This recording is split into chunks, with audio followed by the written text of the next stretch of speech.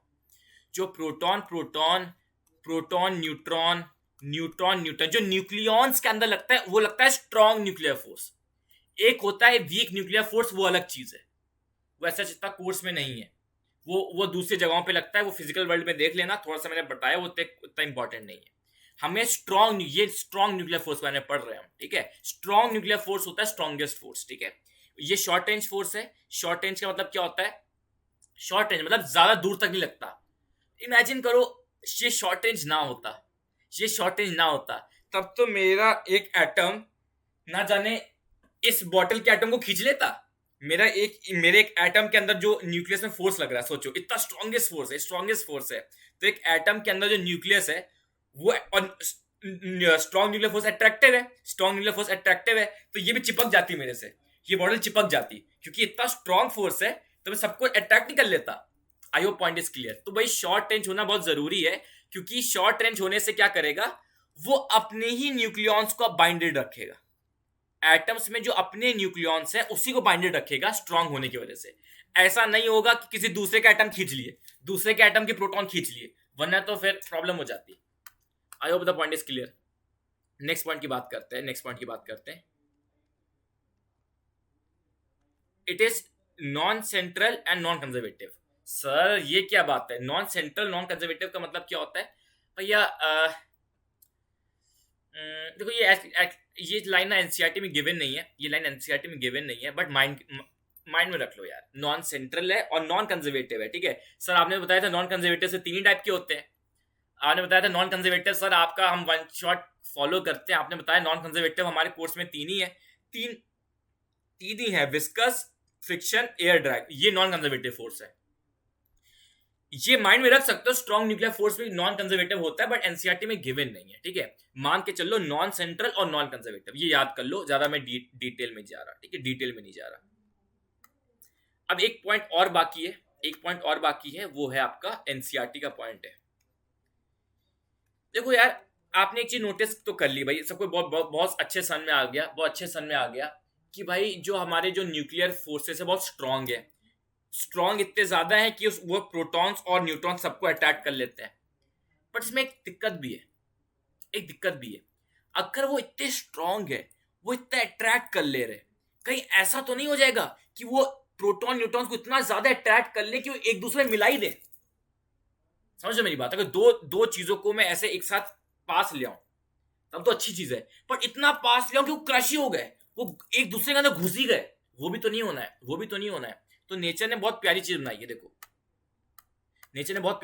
है, देखो। सुनना मेरी बात, जो ये लाइन पढ़ना, जो मैं लाइन बता रहा हूं। This means that force is attractive for distance larger than 0.8 FM and repulsive if they are separated by distance less than 0.8 FM। FM मतलब what do mean by FM? अभी FM की बात करते हैं, ठीक है। FM एक डिस्टेंस है, ठीक है। फर्मी बोलते हैं, फर्मी 10⁻⁻15, ठीक है।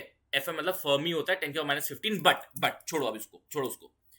काम की बात क्या है? अगर 2 न्यूक्लियॉन्स, ठीक है, मान लो एक प्रोटॉन ले लो, एक न्यूट्रॉन ले लो, भैया ये दो आपस में अट्रैक्ट करेंगे, बट आई डोंट वांट कि इतना ज्यादा अट्रैक्ट कर लें कि घुस ही जाए।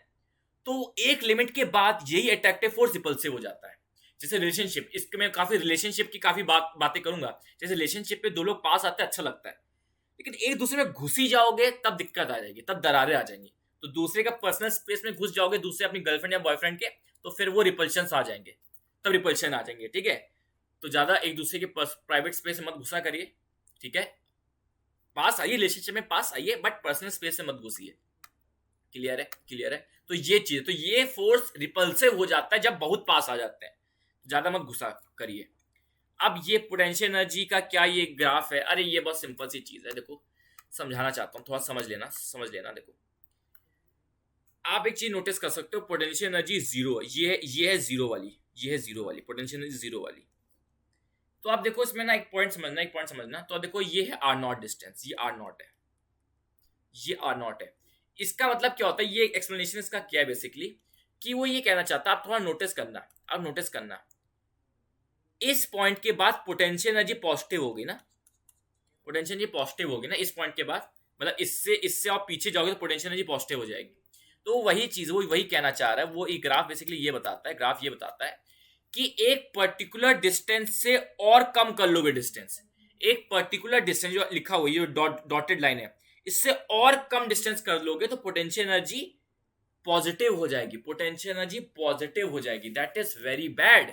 पोटेंशियल एनर्जी पॉजिटिव मतलब अनस्टेबल हो जाना, पोटेंशियल एनर्जी का पॉजिटिव होना मतलब अनस्टेबल हो जाना, तो अनस्टेबल हो जाएगा लिमिट के बाद। और ये रीजन क्या है? स्टेबल है। ये रीजन क्या है? बेसिकली स्टेबल, क्योंकि यहाँ पे इस रीजन में पोटेंशियल एनर्जी क्या है? नेगेटिव है,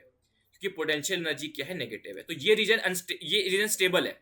वेरएस एक पर्टिकुलर डिस्टेंस से और पास, वही चीज है, और कर दोगे इतना अनस्टेबल हो जाएगा, तभी वो रिपल करने लग जाएगा, अनस्टेबल हो जाएगा रिलेशनशिप, तभी वो रिपेयर करने लग जाएगा। वही पॉइंट है। क्लियर है।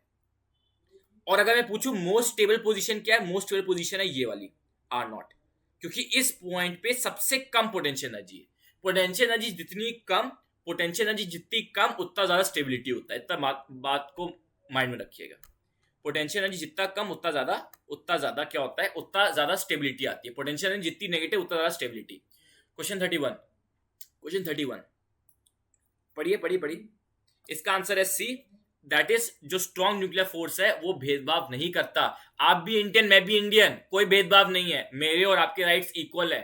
ठीक है, अब वो आप जो भी हो, क्रिश्चियन हो, फारसी हो, मुस्लिम, हिंदू, जो भी हो, बट आप भी इंडियन, मैं भी इंडियन। तो इंडिया हम दोनों को सेम ही नजरों से देखता है। तो हम पे हमारे और आपके और मेरे राइट सेम ही है। ठीक है, जो आधार कार्ड आपका वही आधार कार्ड मेरा भी है। ठीक है, आपके आधार कार्ड में जितने डिजिट्स उतने आधार कार्ड मेरे आधार कार्ड में उतने ही डिजिट्स है। क्लियर है? तो हम है तो इंडियन ही, तो राइट्स तो हमारे सेम ही है। क्लियर है? अब बात करते हैं क्वेश्चन नंबर 32 की। ये देखिए, अब बात करते हैं। ठीक है, अब बात करते हैं इज ट्रू। क्या ट्रू है? क्या ट्रू है? 32 का क्या है? They are short range force, this is true, this is true. They are equal in strength to electromagnetic force, false है, ये फॉल्स है, फॉल्स है। 100 टाइम्स ज्यादा ग्रेटर होते हैं इलेक्ट्रोमैग्नेटिक फोर्सेस से, 100 टाइम्स ज्यादा स्ट्रॉन्गर होते हैं। और ए और बी भी फॉल्स इसलिए है, इसका सिंपल सा रीजन है क्योंकि हमने पढ़ाई नहीं है।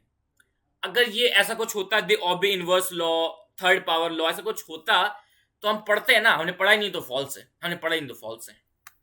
I hope the point is clear, I hope the point is clear. Question करिए, the energy required to break one bond और इन डीएनए इज इतना, value in electron voltage nearly. अरे अरे, तो भी किया, ऐसा अभी किया। देखो 1 जूल, देखो ऐसा होता है, 1 इलेक्ट्रॉन वोल्ट क्या है? 1.6 इंटू 10⁻⁻19 जूल। तो 1/1.6 इंटू 10⁻⁻19 इलेक्ट्रॉन वोल्ट हो जाएगा 1 जूल। क्लियर है? क्लियर है? तो इसको मैं ऐसे लिख सकता हूं, 1.6 इंटू 10⁻19 इलेक्ट्रॉन वोल्ट, ये होता है 1 जूल। ये भी लिख सकते हैं। अब पूछा है 10⁻⁻20 जूल कितना होता है? 10⁻⁻20 जूल हो जाएगा 1/1.6 इंटू 10⁻19 इंटू 10⁻⁻20, ये हो जाएगा, ये हो जाएगा इलेक्ट्रॉन वोल्ट में आंसर। तो आएगा 1.6 इंटू 10⁻⁻1। ठीक है, तो हो जाएगा 1. ये हो जाएगा 1/16, सॉल्व करके देख लेना, 1/16 ये हो जाएगा 0.06 के अराउंड आ जाएगा, 0.06 के अराउंड आ जाएगा। ठीक है जी, ठीक है, तो 10 100, ठीक है, तो उसका आंसर आ जाएगा ये। सॉल्व करके देखना, ये मेरा सॉल्विंग मत देखो, मेरा सॉल्विंग मत देखो, खुद सॉल्व करके देखना, खुद सॉल्व करके देखना। अब बात करते हैं मास डिफेक्ट के बारे में, अब बात करते हैं मास डिफेक्ट के बारे में। ओके, तो अब बात करते हैं मास डिफेक्ट के बारे में। मास डिफेक्ट क्या होता है? देखिए, difference between sum of masses of all nucleons and masses of nucleus. ओ हो, मास डिफेक्ट देखो क्या लिखा हुआ है, difference between the sum of masses of all nucleons and masses of the nucleus is called mass defect. इसका क्या मतलब हुआ? सुनना मेरी बात, मेरी बात सुनना, समझिएगा, ध्यान समझिएगा क्या मतलब है। मान लीजिए एक न्यूक्लियस है, मान लीजिए एक न्यूक्लियस है, न्यूक्लियस के अंदर 2 प्रोटॉन्स हैं, 2 न्यूट्रॉन्स हैं, मान लिया। ठीक है, ठीक है, अब मेरी बात मान के चलिए, सुनना मेरी बात। तो एक प्रोटॉन का मास कितना होता है? 1 kmu, और एक न्यूट्रॉन का मास कितना होता है? 1 kmu, ये बात भी पता है। तो ऑब्वियसली 2 प्रोटॉन्स प्लस 2 न्यूट्रॉन्स, इनका मास कितना होगा? 4 mu होगा कि नहीं होगा? और मास ऑफ न्यूक्लियस क्या होगा? 4 mu होगा, क्योंकि अबे न्यूक्लियस के अंदर तो वही है ना, चार न्यूक्लियॉन ही तो हैं। बट इन रियलिटी जब मेजर किया जाता है ना, तो एक्चुअली मास 4 mu नहीं होता, it is like, it can be like 3.9 mu, इतना हो जाएगा। एग्जाम्पल ले रहा हूं, पता चलेगा मास ऑफ न्यूक्लियस क्या? 3.9 mu, बट इंडिविजुअली, लेकिन इस न्यूक्लियस में तो 4 न्यूक्लियॉन है, इस न्यूक्लियस में तो 4 न्यूक्लियॉन है, और 4 न्यूक्लियॉन का मास तो 4 mu होना चाहिए, बट 3.9 mu कैसे आ रहा है? ये 0.1 mu का अंतर कहां से आ गया?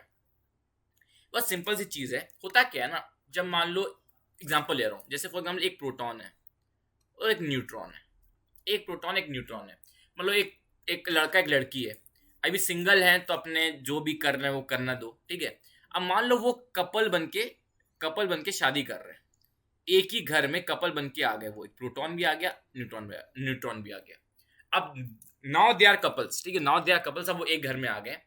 तो जब इंसान शादी करता है, जब इंसान रिलेशनशिप में, एक स्टेबल रिलेशनशिप में आता है, तो उसको अपना कुछ पास्ट की चीजें, कुछ ऐसी हरकतें कुछ छोड़नी पड़ती हैं, कुछ रिलीज करनी पड़ती हैं। फालतू की कुछ ऐसी टेंशनें लेके बैठा है, कोई इनसिक्योरिटीज हर एक इंसान के अंदर रहती है ना। वो इनसिक्योरिटीज, वो पास्ट में जो किया, उन सारे टेंशनों को, रिग्रेट को रिलीज करना पड़ता है ताकि एक स्टेबल रिलेशनशिप आ पाए। क्लियर है? क्लियर है? तो कुछ वैसा ही है प्रोटॉन्स और न्यूट्रॉन्स में। तो होता क्या, जैसे प्रोटॉन एक एएमयू का है और न्यूट्रॉन एक एएमयू का है। तो जब ये एक न्यूक्लियस के अंदर आते हैं ना, ये थोड़ा थोड़ा अपना मास रिलीज कर देते हैं, थोड़ा थोड़ा अपना मास कम कर देते हैं। लाइक इसने लेट से कम कर, एग्जांपल ले रहा हूँ, एग्जांपल ले रहा हूँ कि मान लो इसने अपना 0.5 एएमयू रिलीज कर दिया और इसने 0.5 एएमयू रिलीज कर दिया। ये कोर्स में नहीं है हमारे कि प्रोटॉन ज्यादा करता है कि न्यूट्रॉन ज्यादा करता है, ये हमारे कोर्स में नहीं है। ठीक है, ये हमारे कोर्स में नहीं, जो है वो पता चल जाएगा, अभी पता चल जाएगा। मान लो दोनों ने थोड़ा थोड़ा मास रिलीज कर दिया, ठीक है, मास रिलीज कर दिया in the form of energy, in the form of energy के फॉर्म में ये मास रिलीज कर दिया। इससे हुआ क्या? इससे और कुछ नहीं हुआ, इससे बस स्टेबिलिटी आ गई, इससे स्टेबिलिटी आ गई। क्योंकि रीजन है ना, देखो पहला ये एक एएमयू है, ये एक एएमयू है, सिंगल है। अब ये एक साथ आ गया, तो इन्हें अपने थोड़े मासेस कम कर लिए, थोड़ी सी एनर्जी रिलीज कर दी है ताकि ये आपस में बॉन्डेड हो सके, एक दूसरे पे डिपेंड कर सके। अब जैसे न्यूक्लियस के अंदर आ गए बेचारों की, इनके मासेस अब वो नहीं रहे जब वो सिंगल रहते थे, फुल कंप्लीट मास रहता था। अब मास दोनों के थोड़े थोड़े कम हो गए, एक दूसरे पे थोड़े से डिपेंडेंट है। क्या है? एक दूसरे पे थोड़े से डिपेंडेंट है। तो it's a funny way, but main point ये है कि जब न्यूक्लियस के अंदर प्रोटॉन न्यूट्रॉन आते हैं, थोड़ी सी एनर्जी रिलीज करते हैं। उस एनर्जी, वो रिलीज एनर्जी कहां से आती है? मास से आती है।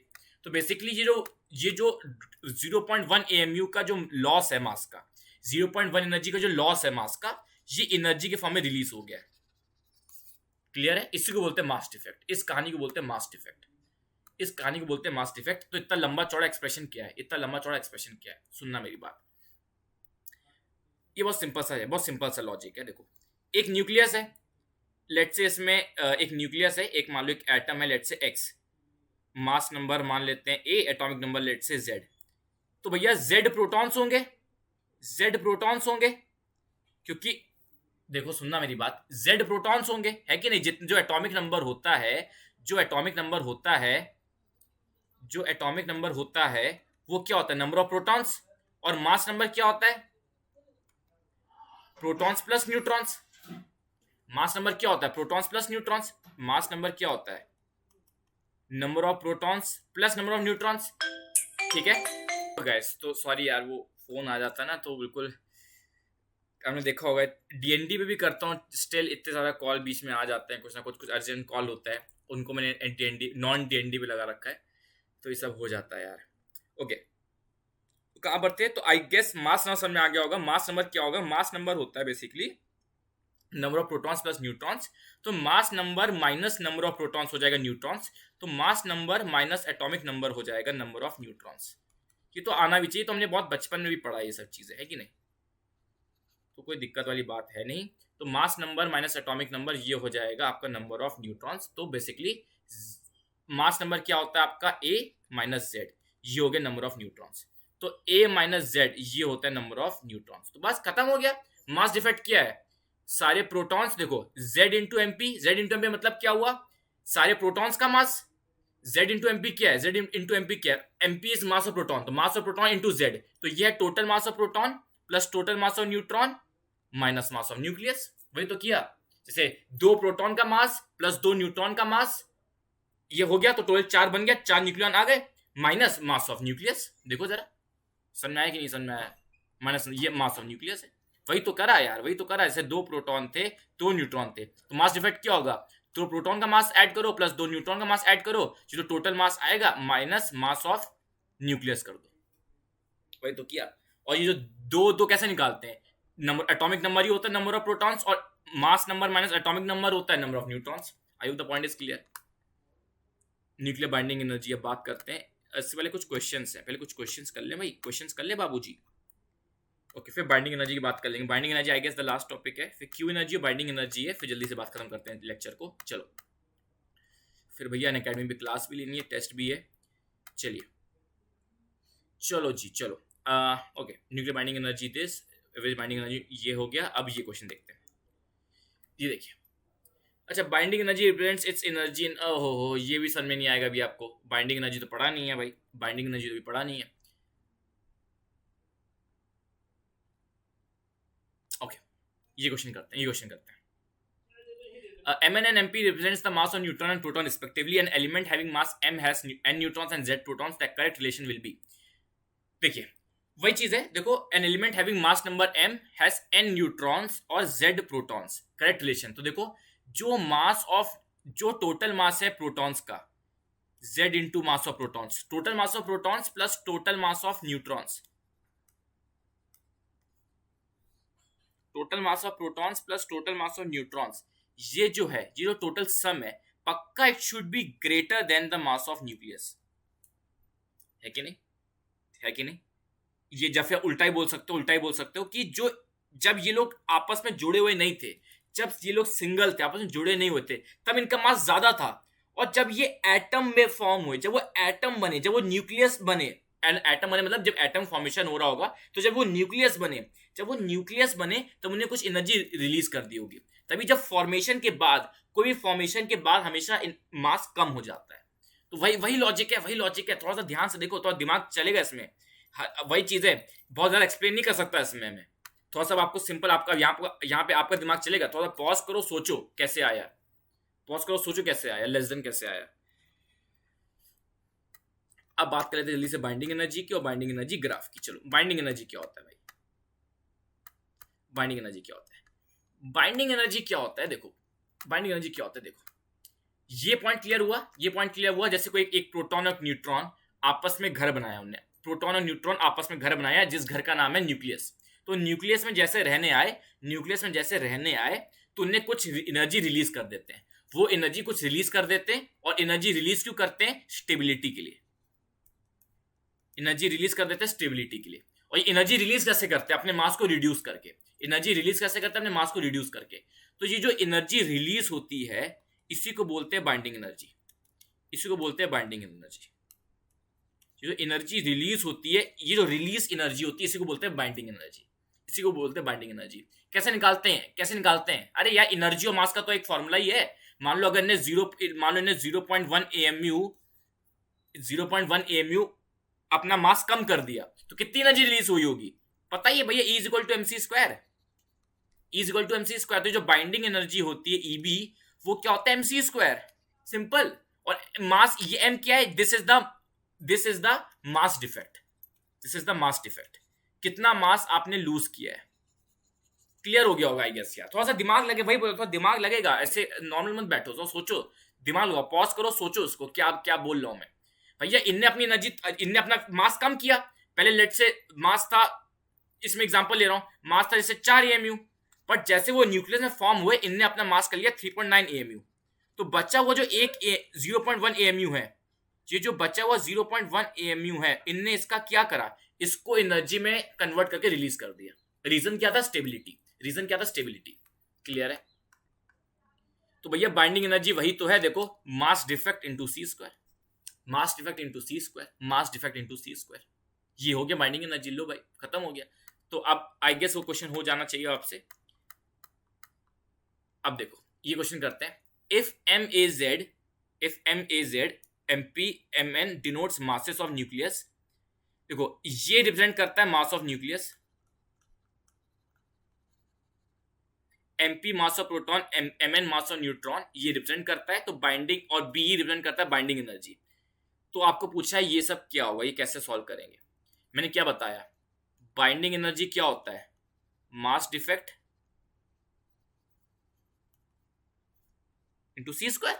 तो बाइंडिंग एनर्जी अपॉन सी स्क्वायर हो जाएगा मास डिफेक्ट। मास डिफेक्ट क्या होता है, mass of, total mass of protons, total mass of protons plus total mass of neutrons minus mass of nucleus, ये तो होता है माइनस मास ऑफ न्यूक्लियस, ये तो होता है माइनस मास ऑफ न्यूक्लियस।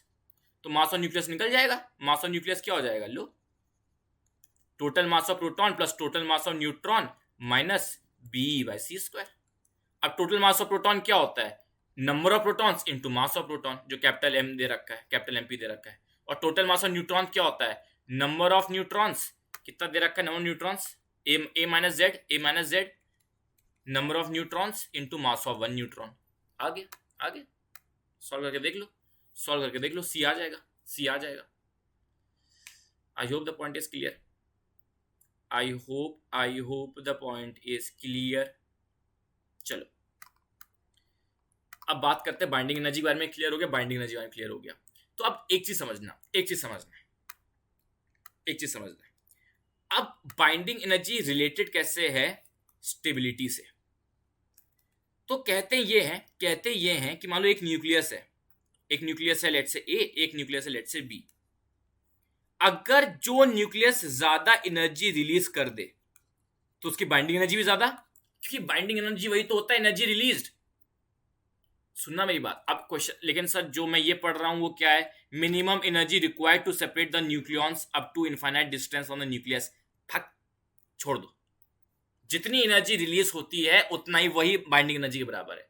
ठीक है, ये डेफिनेशन पढ़ लो डेफिनेशन। ठीक है, ये थोड़ा सा रिवर्स वाला है एक्सप्लेनेशन, थोड़ा सा रिवर्स वाला है, तो थोड़ा सा ना रिवर्स वाला एक्सप्लेनेशन है।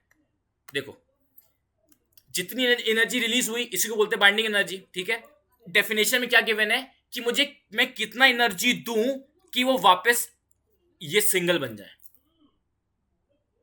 That is the same thing. अरे सोचो थोड़ा सा, तभी मैं ज्यादा कॉम्प्लिकेट करना नहीं चाहता था भाई। जितनी एनर्जी रिलीज करेगा, मैंने बोला उसको बाइंडिंग एनर्जी। वो कह रहे हैं आप कितनी एनर्जी दोगे सच दैट कि वापस ओरिजिनल फॉर्म में आ गए। That is the same thing. ठीक है, कितनी एनर्जी दूं ताकि वो स्टेबल हो जाए, और कितनी एनर्जी रिलीज करूं ताकि स्टेबल हो जाए। ऐसा बोलूं कितनी एनर्जी ले लूं ताकि अनस्टेबल हो जाए। एक ही बात है, छोड़ दो। ठीक है, जो मैं बोल रहा हूं वो समझो तो क्लियर हो जाएगा। अब देखो, तो अब नेक्स्ट पॉइंट की बात करते हैं। तो हम बोलते हैं भाई जो न्यूक्लियस ज्यादा एनर्जी रिलीज कर सकता है वो ज्यादा स्टेबल। जो न्यूक्लियस ज्यादा एनर्जी रिलीज कर सकता है वो ज्यादा स्टेबल, और जो कम करेगा वो कम स्टेबल। बट इसमें एक प्रॉब्लम आ गई, इस थॉट में एक प्रॉब्लम आ गई, ये प्रॉब्लम आ गई कि ए और बी, इस थॉट में प्रॉब्लम ये आ गई कि भाई हो सकता है ए के अंदर हो भैया, लेट से ए के अंदर हो लेट से 100 प्रोटॉन और 100 न्यूट्रॉन, और बी के अंदर हो बस 2 प्रोटॉन और 2 न्यूट्रॉन। अब जी तो ऑब्वियस ही है ना यार, ये तो ज्यादा एनर्जी रिलीज कर देगा। 100 प्रोटॉन 100 न्यूट्रॉन घुस रहे हैं, और ये क्या है 2 प्रोटॉन 2 न्यूट्रॉन, इसके पास तो प्रोटॉन ही कम है। तो यहां पे तो आप मान के चलो ए ही जीतेगा। ए क्यों जीतेगा? क्योंकि भाई इसमें तो इतनी सारी जनसंख्या है।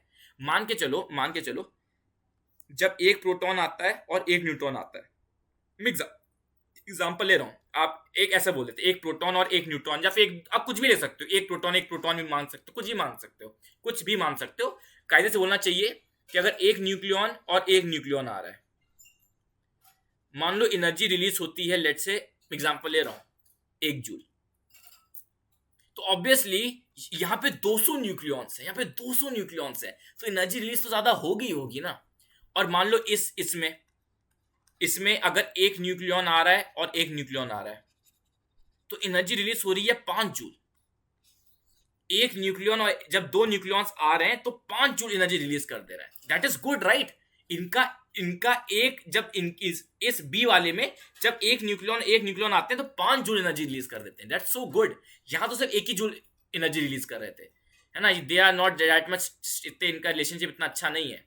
बट क्योंकि 100 है, क्योंकि 100 न्यूक्लियॉन्स है, तो उनकी जनसंख्या ज्यादा की वजह से आपको ज्यादा लग रहा है। बट एक्चुअली में बेटर यहां पे हालात बेटर यहां पे एग्जांपल लेना चाहता हूं, थोड़ा सा फाइनेंस से एग्जांपल लेना चाहता हूं। जैसे इंडिया जो है, इंडिया की जो वेल्थ है वो यूके से ज्यादा है। इंडिया की वेल्थ है वो यूके से ज्यादा है। बट जब हम पर पर्सन की बात करेंगे तो इससे आप अगर जो इंसान यूके मतलब यूनाइटेड किंगडम, लंदन मतलब, तो यूके यूनाइटेड किंगडम है, तो भाई अभी दूर से लगेगा भाई इंडिया की वेल्थ तो ज्यादा है यूके से, तो इंडियन ज्यादा अमीर होंगे। बट अमीर कौन है? यूके। क्यों? ऐसा क्यों? क्योंकि जब हम पर पर्सन, क्योंकि यहाँ पे पॉपुलेशन भी ज्यादा है, पॉपुलेशन भी बहुत ज्यादा है, और यहाँ पॉपुलेशन कम है यूके में। तो इसका एक्सप्लेनेशन समझ में आया थोड़ा सा कि भाई इंडिया की वेल्थ ज्यादा है, बट जब हम एक्चुअली में जब हम देखना चाहेंगे कौन ज्यादा अमीर है तो हम पर पर्सन देखेंगे ना। हम देखेंगे यार पर पर्सन तो इंसान के पास पैसा ही नहीं है इंडिया में, तो ये पैरामीटर अच्छा तो पैरामीटर थोड़ी हुआ कि बस वेल्थ चेक कर ली दोनों कंट्रीज की, वही चीज हुई। आपने दोनों न्यूक्लियस की बाइंडिंग एनर्जी चेक कर ली, that is not the correct approach. आपको binding energy per nucleon check करना है, वो बताएगा स्टेबिलिटी। जैसे आपको इंडिया की वेल्थ नहीं देख लेनी, आपको पर पर्सन ऑन एन एवरेज पर पर्सन कितना अमीर है, पर पर्सन कितना अमीर है वो चेक करना, उससे पता चले कितना अमीर है। ये नहीं कि इंडिया में बस 100, इंडिया के पास 100 करोड़ है तो बहुत अमीर हो गए। देखो हर एक इंसान के पास कितना पैसा है। आई डोंट नो कितने लोगों को समझ में आई मेरी बात। तो answer is binding energy per nucleon. तो स्टेबिलिटी का जो जजमेंट देगा वो देगा binding energy per nucleon. This is the judgement of your energy. कौन स्टेबिलिटी मतलब बाइंडिंग एनर्जी पर न्यूक्लियन, ये जिसकी binding energy per nucleon, binding energy per nucleon जिसकी ज्यादा है वो ज्यादा स्टेबल है। समझ रहे हो? अगर इंडिया ज्यादा अमीर है, इंडिया ज्यादा अमीर है उससे फर्क नहीं पड़ रहा, हमको देखना पड़ेगा इंडिया का हर एक पर्सन का एवरेज। एक एवरेज इंडियन का कितने पास पैसा है। एवरेज इंडियन के पास अगर 1 लाख है और एक एवरेज यूके के पास 10 लाख है तो यूके ज्यादा अमीर है। वो अलग बात है यूके के पास टोटल पैसा कम हो क्योंकि वो है भी तो छोटा देश। आई hope the point is clear, I hope the point is clear. अब बात करते हैं average binding energy of nucleus inside atomic nucleus is about. भैया इसको याद करना है, एनसीईआरटी की लाइन है, इसको क्वेश्चन फॉर्म में ले आए, उसको याद कर लीजिएगा। ठीक है, लिखा हुआ है average binding energy of a nucleon inside. ये एवरेज है, ये एवरेज है, ठीक है, एवरेज है, बस लिखा हुआ था एनसीईआरटी में तो मैं ले आया क्वेश्चन। हालांकि हमको पता ये एक एवरेज वैल्यू है, एवरेज वैल्यू है। तो मेरे को एक क्वेश्चन का आंसर दो, फटाक से क्वेश्चन का आंसर दो। एक न्यूक्लियस है ए, एक न्यूक्लियस है बी, इसकी बाइंडिंग एनर्जी है 10 जूल, इसकी बाइंडिंग एनर्जी है 4 जूल, और इसकी binding energy per nucleon, binding energy per nucleon है 0.1 जूल, और इसकी बाइंडिंग एनर्जी पर न्यूक्लियन है 0.3 जूल। तो बताओ कौन सा ज्यादा stable atom, stable nucleus, stable nucleus कौन सा है, ज्यादा स्टेबल न्यूक्लियस कौन सा है, स्टेबल न्यूक्लियस कौन सा है? Answer is this, answer is this. भाई इसकी तो बाइंडिंग एनर्जी कम है, बाइंडिंग एनर्जी से पता नहीं चलेगा, बाइंडिंग एनर्जी पर न्यूक्लियन जिसकी ज्यादा होती है वो ज्यादा स्टेबल है। बाइंडिंग एनर्जी पर न्यूक्लियन जिसका ज्यादा होगा वो ज्यादा स्टेबल है। क्लियर है मेरी बात? क्लियर है मेरी बात? चलिए देख लेते, रिकॉर्डिंग हो रही है ना, रिकॉर्डिंग होनी चाहिए भाई, रिकॉर्डिंग होनी चाहिए। क्लियर है? I hope the point is clear. अब बात करते जल्दी से क्वेश्चंस कर लेते हैं। Mass of lithium nucleus is 0.042 less than the sum of masses of all its nucleons. क्या लिखा हुआ है?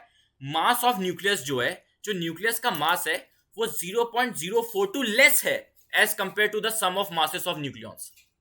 Binding energy per nucleon is. आपको ये चीज फील आ पा रहा है? ये मास डिफेक्ट दे रखा है।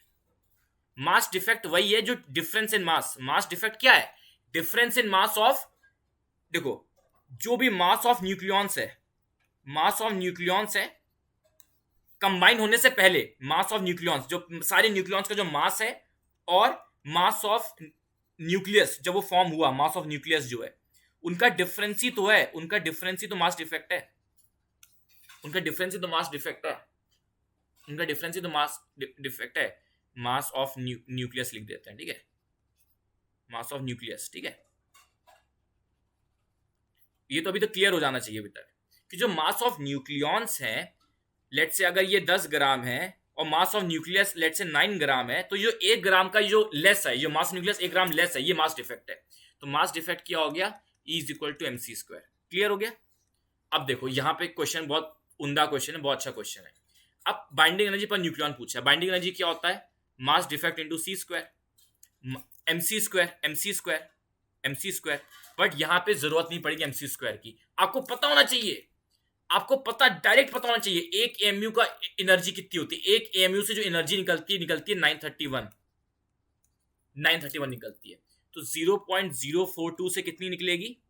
931 इंटू 0.042 इंटू 0.042, ये हो जाएगी बाइंडिंग एनर्जी, ये हो जाएगी टोटल बाइंडिंग एनर्जी। लेकिन क्वेश्चन ध्यान से देखो बाबू, क्वेश्चन ध्यान से देखो बाबू जी, बाइंडिंग एनर्जी पर न्यूक्लियन पूछा है। ये जो आंसर आया है, ये जो आंसर आया है 0.042 से जो बाइंडिंग एनर्जी क्या होती है? बाइंडिंग एनर्जी क्या होती है? मास डिफेक्ट इनटू सी स्क्वायर। तो ये जो मास डिफेक्ट है, मास डिफेक्ट से जो एनर्जी मिली है, मास डिफेक्ट से तो जो एनर्जी मिली है हमें, this is binding energy, this is binding energy. Binding energy पर न्यूक्लियॉन निकालना है। तो 931 into 0.042 mega electron volt upon number of nucleons, upon number of nucleons, that is 7। Total number of nucleons क्या होता है? मास नंबर ही तो होता है, दैट इज 7, दैट इज 7। अब पूरा कैलकुलेट करेंगे हम तो बैठ के। पूरा कैलकुलेट क्यों करना भाई, अप्रोक्सीमेट कर लो ना, अप्रोक्सीमेट करो, ठीक है, अप्रोक्सीमेट कर सकते हो। इसमें ना मैं इसको ऐसे मान सकते हो 900 इंटू, इसको ऐसे मान सकते हो, मैं अप्रोक्सीमेट कर रहा हूं, देखो 9 इंटू 42/7। मुझे फर्क नहीं पड़ता जीरो से, क्योंकि मुझे पता है इसमें डेसिमल में तो खेल ही नहीं रहा, सारे न्यूमेरिकल वैल्यूज ही डिफरेंट है। तो 7 5 6 तो 9 6 होता है 54। तो 54 के आसपास होगा आंसर, दैट इज 56, 5.6। समझ में आया मैंने क्या किया? मैंने क्या करा, मैंने क्या किया, मैंने जीरोस को, इन डेसिमल वेसिमल को इग्नोर मारा, डेसिमल को इग्नोर मारा, क्योंकि सारी न्यूमेरिकल वैल्यूज डिफरेंट है। अगर आंसर ऐसा होता 4.6 46 460 तो समझ में आता। न्यूमेरिकल वैल्यूज डिफरेंट है भाई, न्यूमेरिकल वैल्यूज डिफरेंट है, क्लियर है? तो भाई मैंने क्या किया, 931 को अप्रोक्सीमेट 900 मान लिया, और 0.42/7 तो होता है 6। क्लियर हो गया, क्लियर हो गया। तो 54 आंसर आया। 54 is actually equal to 56 approximately. अब बात करते हैं नेक्स्ट क्वेश्चन की। Mass of proton is this much and that of neutron is this much. Binding energy of helium is, binding energy of helium is. अब भैया helium में कितने protons, कितने न्यूट्रॉन्स, कितने इलेक्ट्रॉन्स होते हैं? लास्ट लेक्चर में बताया था, उसको रट लो भैया। हीलियम में 2 प्रोटॉन होते हैं, 2 न्यूट्रॉन होते हैं, 2 इलेक्ट्रॉन होते हैं, दैट्स इट। सब कुछ दो, सब कुछ दो चाहिए जिंदगी में, जो भी चाहिए 2 चाहिए, 2 proton 2 neutron 2 electron. Binding energy पूछिए, बाइंडिंग एनर्जी पूछिए। गिवन लिखा, मास ऑफ हीलियम का न्यूक्लियस गिवन है, हीलियम का न्यूक्लियस का मास पता है 4.0015 यू गिवन है। ये है मास ऑफ न्यूक्लियस, ये है मास ऑफ न्यूक्लियस। अब मास डिफेक्ट क्या होता है? मास डिफेक्ट क्या होता है? मास of proton plus mass of neutron में से माइनस कर दो ये मास। तो मास ऑफ प्रोटॉन तो पता ही चल गया कितना मास of proton, total mass of proton कितना है 1.0073 इंटू 2। इसमें अप्रोक्सीमेट नहीं कर सकते, इसमें अप्रोक्सीमेशन नहीं चल सकता, ये कैच है। इसमें आप अप्रोक्सीमेशन यूज नहीं कर सकते, क्योंकि इतना ज्यादा डेसिमल में है ना, you can not approximate things. इसमें आप अप्रोक्सीमेट नहीं कर सकते, इसमें इतने, जब इतने हाई डेसिमल्स आ जाते हैं ना, यू कैन नॉट अप्रोक्सीमेट, तब आपको सॉल्व ही करना पड़ेगा। फिर मास ऑफ न्यूट्रॉन क्या है? मास ऑफ न्यूट्रॉन क्या है? मास ऑफ न्यूट्रॉन क्या है? 1.0087 इंटू 2, क्योंकि 2 प्रोटॉन भी 2 न्यूट्रॉन भी है।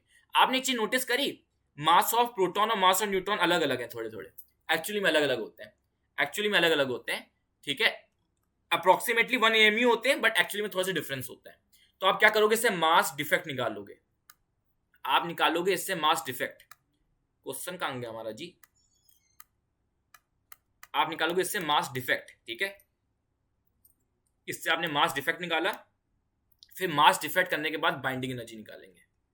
बाइंडिंग एनर्जी क्या होता है? mc²। इसमें बाइंडिंग एनर्जी पर न्यूक्लियॉन नहीं गिवन है, इसमें सिर्फ बाइंडिंग एनर्जी पूछे, इसमें सिर्फ बाइंडिंग एनर्जी पूछे, क्लियर है? बाइंडिंग एनर्जी पूछे। तो पहले मास डिफेक्ट निकाल लो, मास डिफेक्ट AMU में आ जाएगा, फिर into 931 mega electron volt, mega मतलब 10⁶ मेगा इलेक्ट्रॉन वोल्ट, क्लियर है? इससे आपका आंसर डेफिनेटली आ जाएगा। ओहो हो, ठीक है, इसका मैं आंसर बता दूंगा, ठीक है, इसका आंसर मैं एडिट करने में बता दूंगा, ताकि आप इसको अभी सॉल्व कर सको, ठीक है। अब बात करते हैं बाइंडिंग एनर्जी कर्व के बारे में। ये तो क्वेश्चन हो चुका है, जल्दी से लास्ट टॉपिक है हमारा बाइंडिंग एनर्जी कर्व, ठीक है, ठीक है, ओके। बाइंडिंग एनर्जी कर्व के बारे में बात करते हैं, फिर फ्यूजन और फिजन की बात में बात कर लेंगे। देखो बाइंडिंग एनर्जी कर्व क्या है, बाइंडिंग एनर्जी कर्व क्या है, बाइंडिंग एनर्जी कर्व क्या है? बेसिकली ये क्या है, ग्राफ है। ग्राफ किस चीज का? Mass number versus binding energy पर न्यूक्लियॉन। देखो बाइंडिंग एनर्जी पर न्यूक्लियॉन वर्सेस मास नंबर, उसका ग्राफ है, बेसिकली उसका ग्राफ है। तो आप देख सकते हो जैसे जैसे मास नंबर बढ़ता है, बाइंडिंग एनर्जी पर न्यूक्लियॉन बढ़ता है, बाइंडिंग एनर्जी पर न्यूक्लियॉन बढ़ता है जैसे जैसे मास नंबर बढ़ाते हो। तो मतलब जो आपके हैवियर आपके एलिमेंट्स है, उनका बाइंडिंग एनर्जी पर न्यूक्लियॉन बेटर है। मतलब इसको मैं ऐसे लिख सकता हूं, एक और लिख सकता हूं, इसको मैं ऐसे लिख सकता हूं, स्टेबिलिटी लिख सकता हूं इसको मैं, बाइंडिंग एनर्जी पर न्यूक्लियन जिसकी ज्यादा स्टेबिलिटी उसकी ज्यादा, तो उसको मैं स्टेबिलिटी लिख सकता हूं। तो ये स्टेबिलिटी का भी कर्व कह सकते हो, स्टेबिलिटी का भी कर्व कह सकते हो। तो जैसे जैसे आप मास में बढ़ाते हो स्टेबिलिटी बढ़ती है, स्टेबिलिटी बढ़ती है। और सबसे ज्यादा स्टेबल कौन सा एलिमेंट होता है? आपका iron. Iron is the most stable, मतलब आयरन का जो न्यूक्लियस है, आयरन का जो न्यूक्लियस है सबसे ज्यादा स्टेबल होता है, सबसे ज्यादा, क्योंकि इसके पास maximum binding energy per nucleon है, maximum binding energy per nucleon है। क्या सबको याद कर, सबके बाइंडिंग एनर्जी याद करनी पड़ेगी? सबकी याद नहीं करनी, बस आपको यही याद करना है आयरन की सबसे मैक्स होती है, आयरन की बाइंडिंग एनर्जी सबसे ज्यादा होती है। ये वन ऑफ द रीजंस है कि हमारा अर्थ का जो कोर है प्योर आयरन है। आयरन ही क्यों बना? जब धरती बनी तो उसका जो कोर है वो आयरन ही क्यों बना? क्योंकि आयरन सबसे ज्यादा स्टेबल चीज थी। यूनिवर्स सबसे ज्यादा स्टेबल चीज सबसे ज्यादा बनाने की कोशिश करता है। तो आयरन, हमारा अर्थ का जो कोर है, मोल्टन आयरन है वो। आयरन इसलिए है क्योंकि सबसे ज्यादा स्टेबल न्यूक्लियस आयरन का है। क्लियर है? वो क्योंकि आपको ये चीज पता होगी, अर्थ का जो कोर है उसमें बहुत हीट है, अर्थ के कोर में बहुत ज्यादा हीट है। तो सोचो इतना ज्यादा एनर्जी, इतना ज्यादा एनर्जी है, इतनी ज्यादा एनर्जी है, तो एक स्टेबल, एक आयरन जैसा स्टेबल न्यूक्लियस ही उतना हाई एनर्जी और प्रेशर झेल सकता है, क्योंकि बहुत स्टेबल है। वरना तो वो पता नहीं इतनी हाई और एनर्जी और प्रेशर में कुछ और ही बन जाए, आयरन से कुछ और होता, कोई और मेटल होता, पता नहीं कुछ और ही कन्वर्ट हो जाता, दिक्कत हो जाती। इसलिए अर्थ के कोर में आयरन प्रेजेंट है, क्योंकि आयरन इतना स्टेबल है कि वो इतना प्रेशर और टेम्परेचर झेल सकता है।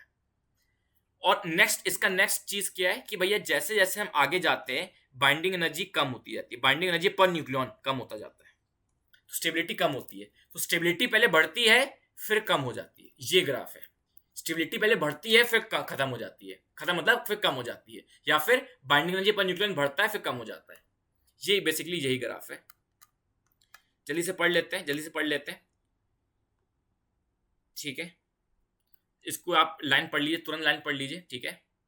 क्या लिखा हुआ है? Binding energy per nucleon is practically constant, that is practically independent of atomic number for nuclei from middle mass 30 से 70। वो बेसिकली ये कहना चाहता है, बेसिकली ये कहना चाहता है कि आपने ये ग्राफ देखा, आपने ये ग्राफ देखा, आपने एक चीज देखी, स्टार्टिंग में तो बहुत तेजी में बढ़ी स्टेबिलिटी या फिर बाइंडिंग एनर्जी पर न्यूक्लियन, उसके बाद थोड़े हद तक ऑलमोस्ट बराबर ही हो गई, थोड़े हद तक ऑलमोस्ट कांस्टेंट ही रही, फिर कम होने लग गई, कुछ कुछ ऐसा, ठीक है। अभी ग्राफ और बनाए, और ग्राफ और बनाएंगे ना तो वैसे कम होने लग जाएगा, कम होने लग जाएगा।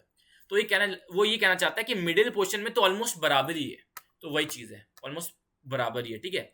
और curve has maximum, curve has a maximum, ठीक है, मतलब maximum binding energy per nucleon कितना है? 8.75 मेगा इलेक्ट्रॉन वोल्ट। और किसका है ये? किसका है ये? आयरन का, ठीक है। ए इज इक्वल टू, ये याद करना जरूरी है, माइंड में रख सकते हो इसका। सबसे ज्यादा इंपॉर्टेंट ये रखना है, आयरन का बाइंडिंग एनर्जी पर न्यूक्लियन सबसे मैक्सिमम होती है और 8.75 है, ठीक है, ठीक है। और नेक्स्ट पॉइंट भी आप समझ में आ गया होगा कि स्टेबिलिटी कम है, बाइंडिंग एनर्जी पर न्यूक्लियन कम है लाइट के लिए, और बहुत लाइट और बहुत हैवी के लिए कम ही है। I hope the point is clear, I hope the point is clear, ठीक है। अब देखो, अब समझने की कोशिश करते हैं, और पॉइंट्स कुछ लिखे हुए हैं। Force is attractive and sufficiently strong to produce a binding energy of few mega electron volt per nucleon। वो वही बात बोली है, क्योंकि ये जो एनर्जी का रिलीज है, ये जो बाइंडिंग एनर्जी रिलीज क्यों हो पा रही है? क्योंकि इतना स्ट्रॉन्ग फोर्स जो है, स्ट्रॉन्ग न्यूक्लियर फोर्स क्या है, आपस में लेके आ रहा है, पास लेके आ रहा है, एक स्ट्रॉन्ग बॉन्ड इनके बीच में, राइट? जैसे रिलेशनशिप वाली चीज, एक प्यार है, उस प्यार के चलते ही तो अपनी एनर्जी रिलीज कर दे रहा है। तो यहाँ पे वो प्यार क्या है, वो अट्रैक्शन क्या है? वो न्यूक्लियर फोर्स है ना। दो कपल्स के बीच में पहले प्यार, उस प्यार के चलते तो इंसान शादी कर लेता है, ठीक है। उसके बाद अपना पास्ट वास्ट भूलने को तैयार है उस प्यार के, उस अट्रैक्शन के दम पे। वही चीज है, वही चीज यहाँ पर भी है, वही चीज यहाँ पर भी है, ठीक है। फिर लिखा हुआ है the constancy of binding energy in the range इतना is consequence of the fact that nuclear force is short range. Consider, अब देखो इसके बाद समझ में बात करते हैं। इतना याद करो, इतना याद रखो, ठीक है। इसको हटा रहा हूं मैं, इसको मैं हटा रहा हूं, तो इसको इग्नोर मारो, ये सुनना मेरी बात, ये सुन लेना, ये एक एनसीईआरटी की लाइन है, इसको एक्सप्लेन कर देता हूं। Saturation property of nuclear force, saturation property of nuclear force. देखो भाई, होता क्या है, मान लो एक न्यूक्लियस है, मान लो एक न्यूक्लियस है, एक प्रोटॉन चिपक गया, एक प्रोटॉन चिपक गया, एक प्रोटॉन आया तो इसने एनर्जी रिलीज कर दी, इस न्यूक्लियस ने इस न्यूट्रॉन ने एनर्जी रिलीज कर दी। फिर एक प्रोटॉन और आया, फिर एक न्यूट्रॉन और आया, एक न्यूट्रॉन और आया, प्रोटॉन और आया, न्यूट्रॉन और आया। तो तुम देखो जैसे जैसे नए लोग आते जा रहे हैं, जैसे जैसे नए लोग आते जा रहे हैं तो भीड़ बढ़ती चली जा रही है, चाहे प्रोटॉन न्यूट्रॉन, भीड़ बढ़ती चली जा रही है, भीड़ बढ़ती चली जा रही है। तो एक टाइम ऐसा आएगा कि जब एक नया, मान लो कोई नया प्रोटॉन आया या फिर नया न्यूट्रॉन आया, लेट्स से कोई नया न्यूट्रॉन, कोई भी बोल सकते हो, एक नया न्यूट्रॉन आया, तो हो सकता है इस ग्रीन वाले न्यूट्रॉन को पता ही ना चले। ग्रीन वाले के लिए ये आना ना आना एक बात है। क्यों? क्योंकि ये इतना इससे दूर है। क्योंकि क्या होता है ना, शॉर्ट रेंज, ये जो न्यूक्लियर फोर्स होते हैं, स्ट्रॉन्ग न्यूक्लियर फोर्स, ये शॉर्ट रेंज फोर्स है। एक टाइम के बाद क्या होता है, मान लो इतने भीड़ इकट्ठा हो गई, इतनी भीड़ इकट्ठा हो गई कि एक टाइम के बाद एक नया न्यूट्रॉन आया भी, इसको पता ही नहीं चला, इसको पता ही नहीं चला, तो ये और एनर्जी रिलीज कर ही नहीं पाया। ये बात समझ में आई? मेरी बात समझ में आई? आप इसको ऐसे ऐसे एज्यूम करके चलो, इसको बोलते हैं सैचुरेशन प्रॉपर्टी, इसको बोलते हैं सैचुरेशन प्रॉपर्टी।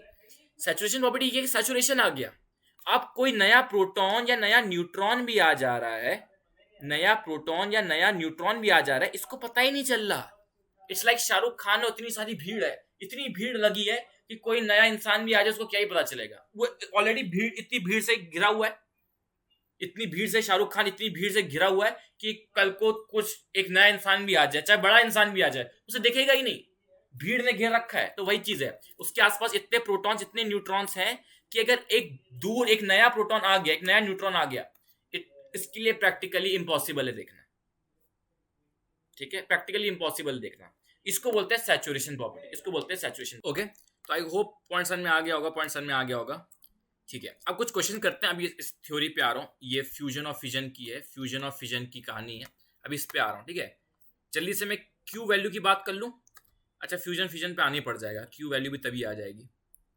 ओके, अब बात कर लेते हैं फ्यूजन और फिजन के बारे में, जल्दी से फ्यूजन और फिजन के बारे में बात कर लेते हैं, फिर उसको बाइंडिंग एनर्जी कर्व से समझ भी लेंगे, एक एक करके फ्यूजन और फिजन के बारे में समझते हैं। फ्यूजन और फिजन के बारे में देखो, फिजन का मतलब क्या होता है, फिजन का मतलब क्या होता है, फिजन का मतलब होता है जब एक लार्जर एटम, एक लार्जर एटम स्प्लिट कर जाता है दो छोटे छोटे एटम्स में।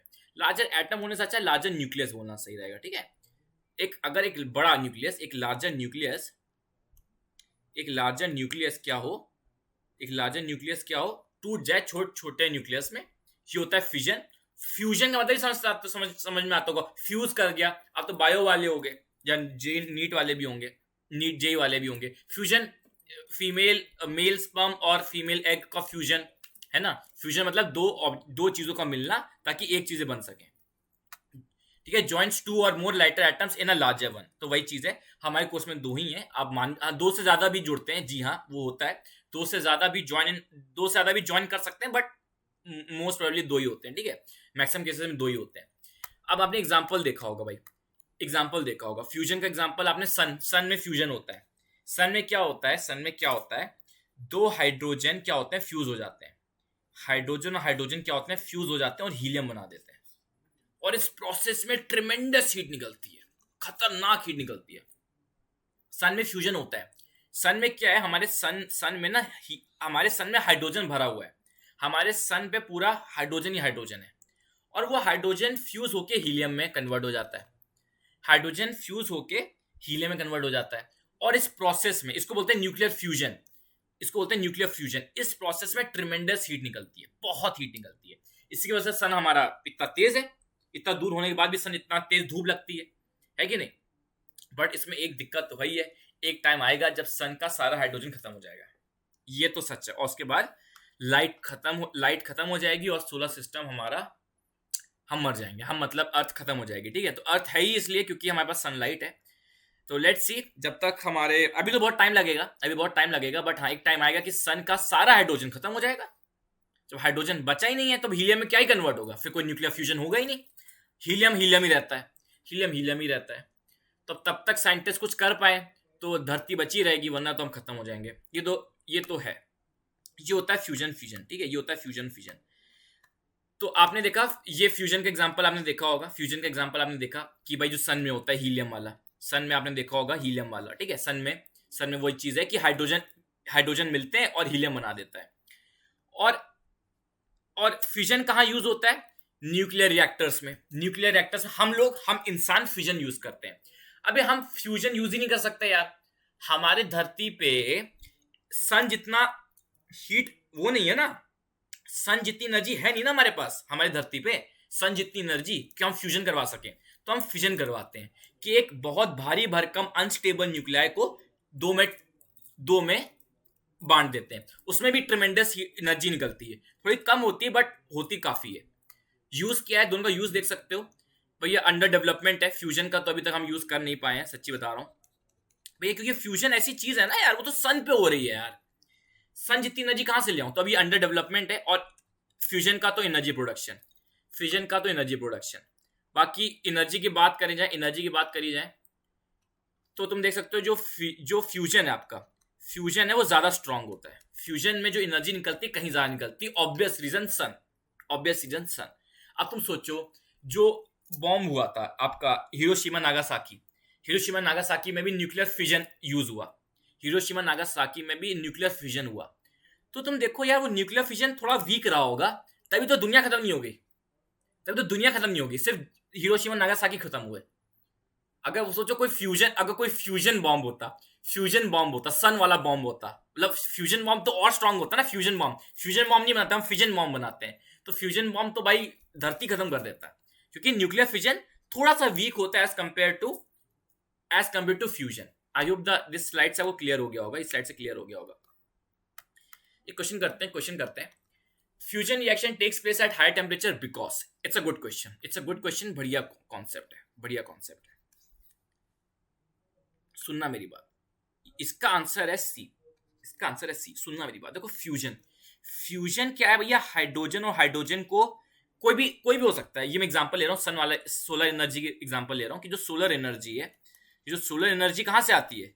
फ्यूजन तो आती है सोलर एनर्जी, सन की जो एनर्जी है। तो हाइड्रोजन और हाइड्रोजन आपस में फ्यूज हो जाते हैं। सोचो कितना कितना ब्यूटीफुल कॉन्सेप्ट है ये यार, सोच। तो हाइड्रोजन को एक के अंदर मिला देना, भाई कितनी एनर्जी चाहिए होगी।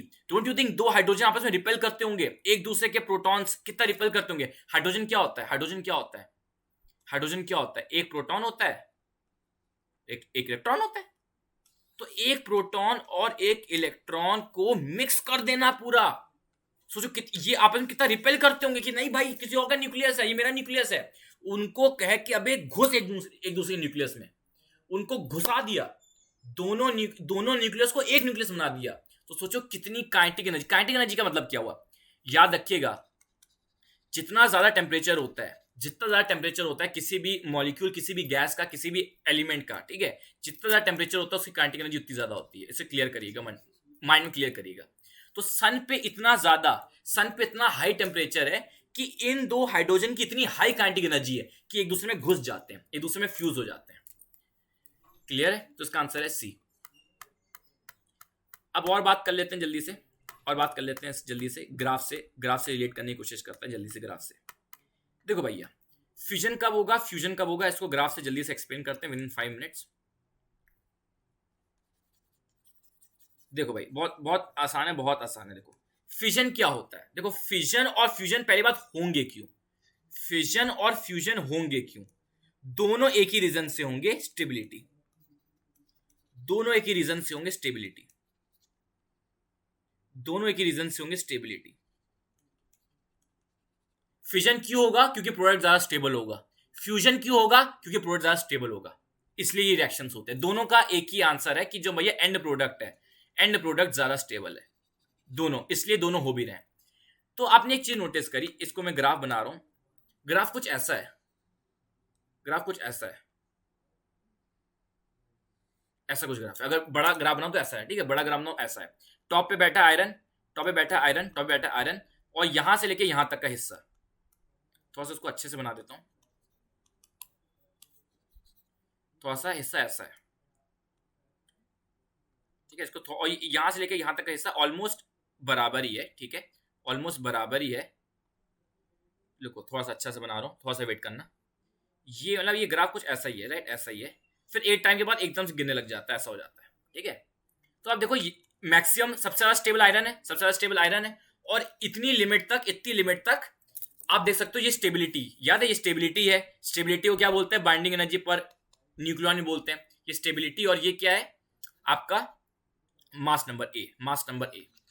तो आपने ये चीज नोटिस करो, आप ये चीज नोटिस करोगे, जो यहां वाले होंगे, जो यहां वाले एलिमेंट्स होंगे वो इस कैटेगरी में आना चाहेंगे। ये जो कैटेगरी, ये जो रेड से मैंने बनाई है, ये जो कैटेगरी है, ये सबसे हाईली स्टेबल कैटेगरी है, ये हाईली स्टेबल कैटेगरी है, हाईली स्टेबल कैटेगरी है।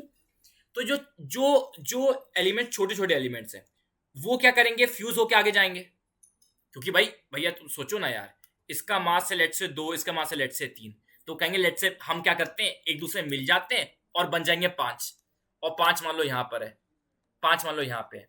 तो जो छोटे छोटे होंगे वो कंबाइन हो होके ऊपर जाने की कोशिश करेंगे, जो छोटे छोटे होंगे कंबाइन होके ऊपर जाने की कोशिश करेंगे, मतलब ये फिजन करेंगे, मतलब ये फिजन करेंगे। और जो बड़े होंगे, जो ऑलरेडी मान लो मास नंबर लेट से, ये मास नंबर मान लो लेट से, एग्जांपल ले रहा हूं मैं, 150 है, इसको रेडियो एक्टिविटी में अच्छे से डील करेंगे, रेडियो एक्टिविटी में इसको अच्छे से डील करेंगे, और यहाँ मास नंबर लेट से 200 है, तो वो कहेगा भाई अपना मास कम करते हैं, अपना वेट लूज करते हैं, अपना थोड़ा सा वेट लूज करते हैं, तो ये फ्यूज करेगा। ओ आई एम सॉरी मैंने गलती कर दी यार, ओ माय गॉड, गलती से slip of a tongue, slip of a tongue, fuse करेगा। ठीक है, ये लोग फ्यूजन करेंगे, ये फ्यूजन करेंगे, ठीक है, ये फ्यूजन, इनका फ्यूजन होगा। क्यों, ये आपस में मिलके ये ऊपर जाने की कोशिश करेंगे। इनका वेट कम है, तो अच्छे से एक दूसरे को आपस में टीम बना के हट्टे कट्टे होंगे और ज्यादा मास अपना लेंगे। और ये जो है, जो इनका ऑलरेडी बहुत ज्यादा मास है, तो ये टूटेंगे, इनका फिजन होगा, ये टूटेंगे और पीछे जाएंगे, तो अब देखो, तो इसका मतलब क्या हो रहा है, फ्यूजन और फिजन दोनों बेसिकली एक ही चीज चाहते हैं, दैट इज वो प्रीमियम मॉडल चाहते हैं, स्टेबल चाहते हैं। बस फ्यूजन क्या है, फ्यूजन तब होता है जब वो पीछे से ऊपर जा रहा है, और फ्यूजन क्या है, आगे से ऊपर जा रहा है, फ्यूजन ऐसे हो रहा है। तो दोनों केसेस में आप देखिए, दोनों केसेस में क्या हो रहा है, स्टेबिलिटी तो ज्यादा ही मिल रही है। दोनों का एम क्या है, फ्यूजन और फिजन का एम क्या है, इस कैटेगरी में आना। ये कैटेगरी क्या है, ये हाईली स्टेबल कैटेगरी है। क्लियर है मेरी बात, समझ में आती है मेरी बात?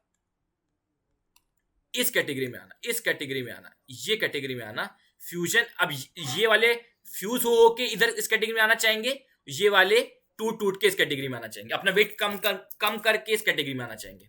तो अगर मैं क्वेश्चन पूछूं आपसे, फिजन और फ्यूजन में किसमें ज्यादा स्टेबिलिटी आती है, मतलब क्वेश्चन ये है कि भैया फ्यूजन में एंड प्रोडक्ट स्टेबल होता है कि फिजन में? आंसर दोनों में, दोनों ही स्टेबिलिटी, दोनों का रीजन स्टेबिलिटी है।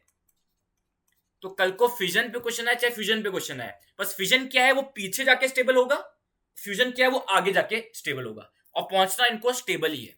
तो दोनों केस में, फ्यूजन में भी और फिजन में भी, बाइंडिंग एनर्जी पर न्यूक्लियॉन इंक्रीज ही होती है। बाइंडिंग एनर्जी पर न्यूक्लियॉन मतलब स्टेबिलिटी इंक्रीज ही होती है। I hope the point is clear. तो एक जनरल आइडिया मैंने आपको ले लिया, लेके दे दिया, ठीक है। अब बात कर लेते हैं जल्दी से क्यू वैल्यू की। क्यू वैल्यू क्या होती है? देखिए क्यू वैल्यू की बात करते हैं, ठीक है। बिल्कुल मास डिफेक्ट जैसा ही है, बट समझते हैं बात को, सुनिएगा। अब जल्दी से इसकी बात करते हैं, एक एक करके क्वेश्चन डिस्कस करते हैं। ये 3-4 क्वेश्चन बहुत इंपॉर्टेंट है आपके लिए, आपके लेवल पे बहुत ज्यादा इंपॉर्टेंट है। इसको अच्छे से डील करते हैं, ठीक है। ओके गाइस, तो अब बात करते हैं, ये क्वेश्चन से आपको बहुत कुछ सीखने को मिलेगा। पहला question, energy release in nuclear fission is due to ABCD। देखते हैं कितने लोग कर पाते हैं।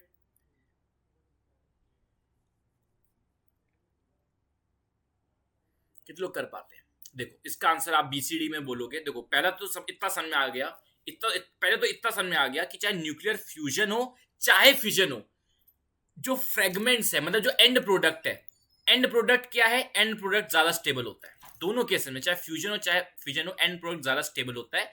मतलब एंड प्रोडक्ट का बाइंडिंग एनर्जी पर न्यूक्लियॉन ज्यादा होती है। तो भैया पहली बात, सी और डी तो वैसे ही कैंसिल आउट हो गए, सी और डी तो वैसे ही कैंसिल आउट हो गए, सी और डी तो वैसे कैंसिल आउट हो गए। ठीक है, अब अच्छा ए और बी, क्योंकि अब ए और बी देखते हैं। Total binding energy of fragment is more than the binding energy of parental element. ये सही बात है, ये करेक्ट आंसर, ये करेक्ट है, करेक्ट बात बिल्कुल करेक्ट है, बट इसका एक्सप्लेनेशन ये नहीं है, इसका एक्सप्लेनेशन ये नहीं है। ठीक है, इसका एक्सप्लेनेशन ये नहीं है, इसका एक्सप्लेनेशन है ए। अब मेरी बात सुनना, अब मेरी बात सुन लेना, मेरी बात सुन लेना। फिजन और फ्यूजन में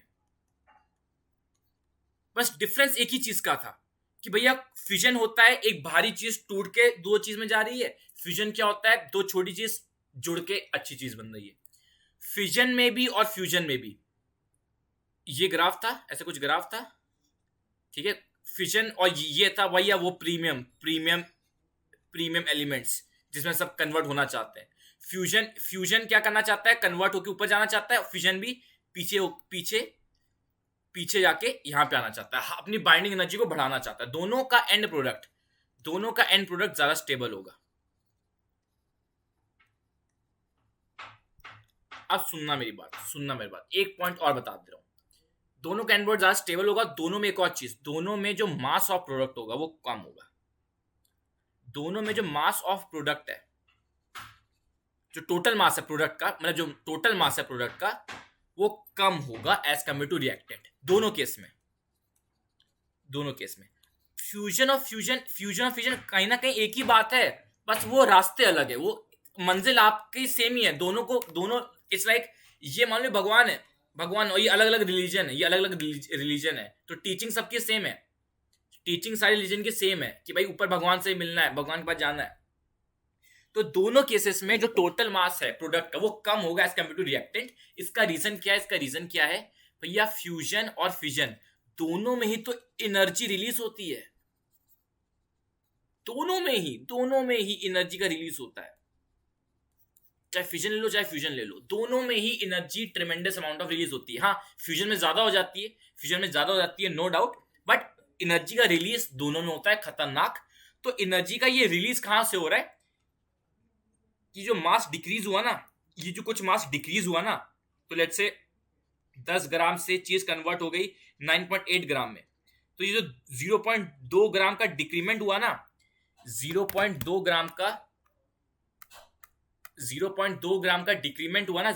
ग्राम का डिक्रीमेंट, सुनने मेरी बात सुनिएगा। दोनों में ही मास ऑफ प्रोडक्ट दोनों में ही कम होता है। पहले तो ये चीज क्लियर कर लीजिए, मतलब फ्यूजन और फिजन दोनों में ही बाइंडिंग एनर्जी पर न्यूक्लियॉन या फिर दोनों में स्टेबिलिटी बढ़ेगी और दोनों में ही मास ऑफ प्रोडक्ट कम होगा, ठीक है। दोनों में ही energy tremendous amount of release होती है, जितनी देनी पड़ती है उससे कहीं ज्यादा रिलीज हो जाती है। तो एनर्जी रिलीज कहां से होती है भैया, वो जो मास का कमी आती है ना, जो 0.2 ग्राम मास कम हो गया, जो मास डिफेक्ट हो गया, जिसको इसको हम मास डिफेक्ट बोल सकते हैं एक टाइप से, तो 0.2 ग्राम का ये जो कमी आ गई, यही कन्वर्ट हो जाती है एनर्जी में, बेसिकली ये। तो some mass is converted into energy, this is the reason. ये फ्यूजन में भी यही है, फिजन में भी यही होता है, बट फ्यूजन में ज्यादा होता है, फ्यूजन में इंटेंसिटी ज्यादा होती है। अब क्यू वैल्यू की बात करते हैं, क्यू वैल्यू को हम एनर्जी वैल्यू बोल देते हैं, ठीक है। एनर्जी रिलीज या फिर क्यू वैल्यू को मतलब एनर्जी रिलीज, ठीक है। क्यू वैल्यू का मतलब होता है एनर्जी रिलीज्ड। ऐसे भी आप क्वेश्चन में देख लोगे क्या लिखा हुआ, it means the difference between the rest mass energy of initial constant and rest mass energy of final constants of nuclear reaction.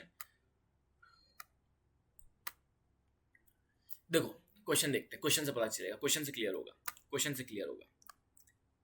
पहले ये क्वेश्चन करो।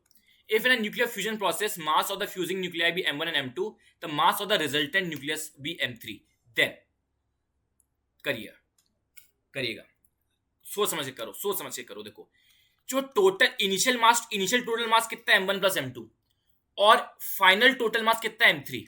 मैंने क्या बताया था, चाहे फ्यूजन हो चाहे फिजन हो, एंड प्रोडक्ट ज्यादा स्टेबल तो होता ही है और एंड प्रोडक्ट का मास हमेशा कम होता है,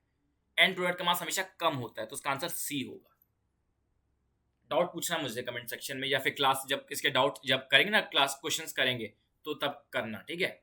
दोनों में ही मासेस क्या होता है, प्रोडक्ट का कम होता है, क्योंकि ट्रिमेंडस एनर्जी रिलीज हुई है। वो ट्रिमेंडस एनर्जी रिलीज करने के लिए क्या होगा, थोड़ा सा मास काटना पड़ेगा, थोड़ा मास काटना पड़ेगा उस ट्रिमेंडस एनर्जी के लिए। ओके गाइस, आई गेस सारे क्वेश्चंस तो हो गए सिवाय क्यू वैल्यू के लेके, क्यू वैल्यू के बजाय। देखो इस क्वेश्चन कैसे करेंगे, देखो बहुत सिंपल है यार, बहुत सिंपल है।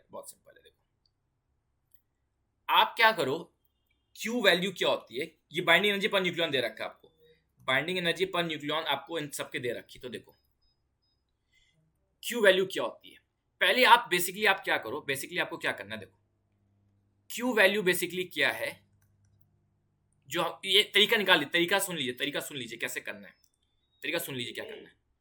Q value is energy of products minus energy of reactants, ठीक है, energy of products minus energy of reactants, ठीक है।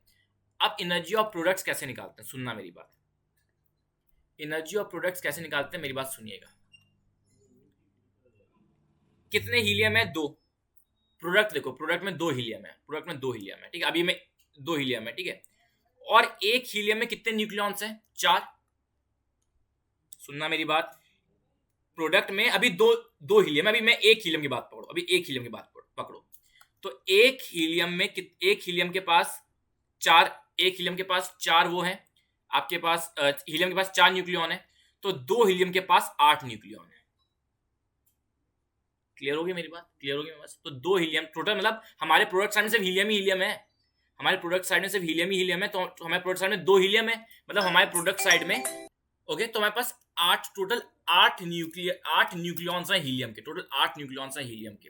तो क्वेश्चन करने का तरीका समझ लीजिए, ये क्यू वैल्यू निकालने का तरीका समझ लीजिए। तो क्यू वैल्यू क्या होती है, energy of products minus energy of reactants,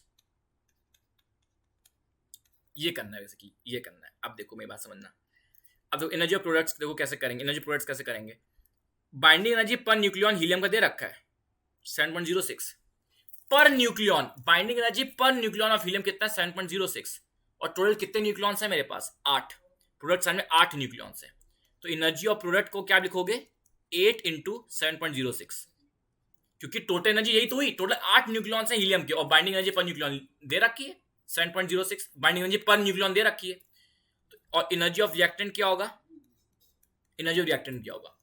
अब लिथियम की बात कर लेते हैं। लिथियम में है भैया 7 न्यूक्लियॉन्स, 7 न्यूक्लियॉन्स, तो 7 into binding energy of lithium कितना, 5.06 इलेक्ट्रॉन वोल्ट, ये हो गया। तो एनर्जी ऑफ रिएक्टेंट क्या हुआ, लिथियम कितना, ये लिथियम का, प्लस करेंगे हाइड्रोजन का भी, हाइड्रोजन का क्या नंबर ऑफ न्यूक्लियॉन क्या है, 1। Binding energy of hydrogen given ही नहीं है, क्योंकि बाइंडिंग एनर्जी ऑफ हाइड्रोजन 0 होती है कैसे, अरे यार हाइड्रोजन में एक ही प्रोटॉन है, उसके न्यूक्लियस में प्रोटॉन ही एक है, कुछ आए तो तब तो बाइंड करे, प्रोटॉन के अंदर एक और प्रोटॉन न्यूट्रॉन कुछ तो आए तब तो बाइंड करे। अब अगर ये ड्यूटेरियम होता, ड्यूटेरियम या ड्यूटेरियम जैसे भी बोलते हैं, मतलब आइसोटोप ऑफ हाइड्रोजन होता है जिसमें एक प्रोटॉन और एक न्यूट्रॉन होता है, तब बाइंडिंग एनर्जी आती। अभी बाइंडिंग एनर्जी आई इसलिए नहीं है क्योंकि भैया एक ही प्रोटॉन है न्यूक्लियस में, कुछ बाइंड करने को है ही नहीं अभी, तो हो जाएगा 0 × 1, तभी गिवन भी नहीं था, 0 × 1, 0 है बाइंडिंग एनर्जी उसका, ऐसे 1 × 0 कर देते हैं, 1 है, एक न्यूक्लियॉन है, और 0 इसकी बाइंडिंग एनर्जी है। तो आप इसको अप्रोक्सीमेट कर सकते हो, उसको 8 × 7 लिख सकते हो सॉल्विंग के लिए, है ना, 8 × 7 लिख सकते हो, और ये हो जाएगा आपका 7 × 5, ये होगा 7 × 5, दैट इज 8 7 जा 48 56 7 5 जा 35। क्लियर है, हो जाएगा 56 35, तो आप अप्रोक्सीमेट कर सकते हो। तो आप बेसिकली 56 को 35 से माइनस करो तो 121, तो 21 के अराउंड आपका आंसर आ जाना चाहिए, ठीक है, 21 के अराउंड। अच्छा 5.6 था यार, आई एम सॉरी, गलती कर दी मैंने, 5.06 कर दिया, 5.6 था यार, 5.6 था, तो थोड़ा सा कैलकुलेशन एरर आ जाएगा यार, 5.6 था तो 35 तो नहीं आएगा यार ना, 5.6 तो एक वो है, इसको थोड़ा सॉल्व करना पड़ जाएगा। 5.6 है, ठीक है, 5.6 है, तो आपको ऐसे करना पड़ेगा, आपको 56 इंटू 7, ये एक ऐसी 5.6 ऐसी चीज है, इसको अप्रोक्सीमेट भी नहीं किया जा सकता है ना, इसका अप्रोक्सीमेट करना भी गुनाह हो जाएगा, ना 6 बोल सकते हैं ना 5 बोल सकते हैं, तो करते हैं 35 42 7 5 35 39 392 हो जाएगा। तो बेसिकली ये अराउंड 40 आ गया, अराउंड 40 आ गया, और ये अराउंड 56 आ गया। तो 16 के आसपास कौन सी वैल्यू है, दैट इज 17.3। तो आंसर 17.3। ऐसे ही क्यू वैल्यू सबका करना है, ये तरीका कर लिया। अब बैठ के क्वेश्चन प्रैक्टिस में आना, क्वेश्चन प्रैक्टिस करेंगे। तो इसी के साथ खत्म होता है, फिर रेडियो एक्टिविटी अच्छे से पढ़ेंगे। आई होप कॉन्सेप्ट क्लियर हुए होंगे, क्यू वैल्यू कैसे निकालना होता है, क्यू वैल्यू कैसे निकालना होता है, ठीक है। तो क्यू वैल्यू भी आसानी था, energy of products minus energy of reactant. और एनर्जी ऑफ प्रोडक्ट कैसे करते हैं, एनर्जी ऑफ प्रोडक्ट कैसे करते हैं, बाइंडिंग एनर्जी पर न्यूक्लियन दे रखा है इनटू नंबर ऑफ न्यूक्लियंस कर दो। ऐसे क्वेश्चन भी क्वेश्चन प्रैक्टिस में करवाऊंगा तो और क्लैरिटी आएगी। तो that's it for this video, I hope you liked it. ये चैनल मेरा भी सब्सक्राइब कर दो यार, अक्षिता के साथ साथ देख लिया। चलो भाई, okay, thank you so much.